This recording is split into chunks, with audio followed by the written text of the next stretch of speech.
মা, এই নাও। এটা কি? এটা ইট। হ্যাঁ, তো মা আমি কি করব? এটা আমি হাওয়াতে ছুঁয়ে নেবো, তোমার মুখে এসে পড়বে, তোমার মুখ ফেটে যাবে। তুই কি পাগল হয়ে গেছিস নাকি? তোকে আমি টাকা দিইনি বলে এখন এই ইটটা দিয়ে আমার মাথাটা ভাঙবি?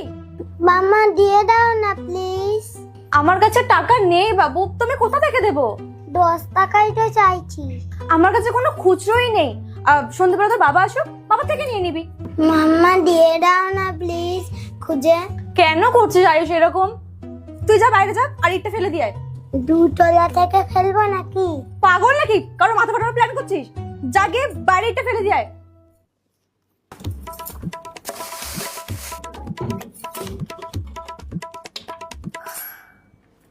৳1।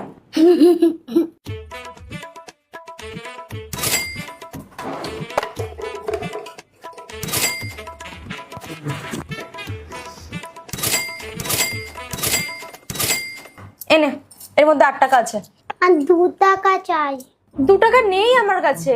10 টাকা চাই তো। উফ, তুই তো ওই রূপমঙ্গলের দোকানে যাবি না? ঠিক আছে, কি নিবি নিয়ে নে না, বলবি মা পরে দিয়ে দেবে। না। আরে ইয়ার আয়ুষ, আরে আর মা দিয়ে দাও না। ৳2 নেই আমার কাছে, তো কোথা থেকে দেবো? এবারে ভিক্ষা করে নিয়ে আসবো নাকি?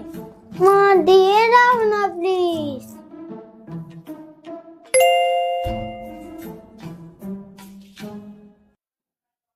এটা ওই 100 গ্রাম মতো হবে। দাদা 100 গ্রামের কত টাকা হবে? এখন ওই 10 টাকা চলছে কেজি, সেই হিসাবে এটা 1 টাকাই হবে। ৳1। আপনি ৳2 দিয়ে দিন না। কি করে দিই বলুন? আপনি এমন একটা জিনিস এনেছেন, এসব তো আমরা নিই না। আপনি এখন ৳2 দিয়ে দিন, এরপর থেকে আমার ঘরে যা জিনিস জমবে আপনাকে দিয়ে যাবো এসে। হবে না দিদি। দাদা, আপনি ৳2 জন্য নাটক কেন করছেন? নাটক আমি করছি না আপনি করছেন? দাদা, ৳2 তো ব্যাপার, দিয়ে দিন না। বললাম তো, যা জিনিস জমবে আপনাকে দিয়ে দেবো, আমাকে ৳1 দিতে হবে না। ঠিক আছে।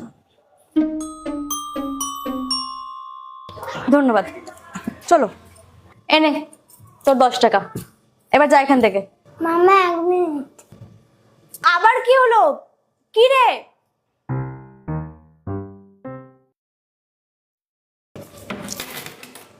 এগুলো কি? তা আমার জমানো পয়সা। আরে তুই পাগল নাকি? যখন তোর কাছে টাকা ছিলই তো চাইছিলিস কেন আমার থেকে? সারাদিন টাকা খুঁজতে খুঁজতে পাগল করে দিলি আমাকে। এটা তোমার জন্য। আমার জন্য কেন? সেই দিনকে আমি সেই গ্লাসটা ভেঙে দিয়েছিলাম, সেই জন্য।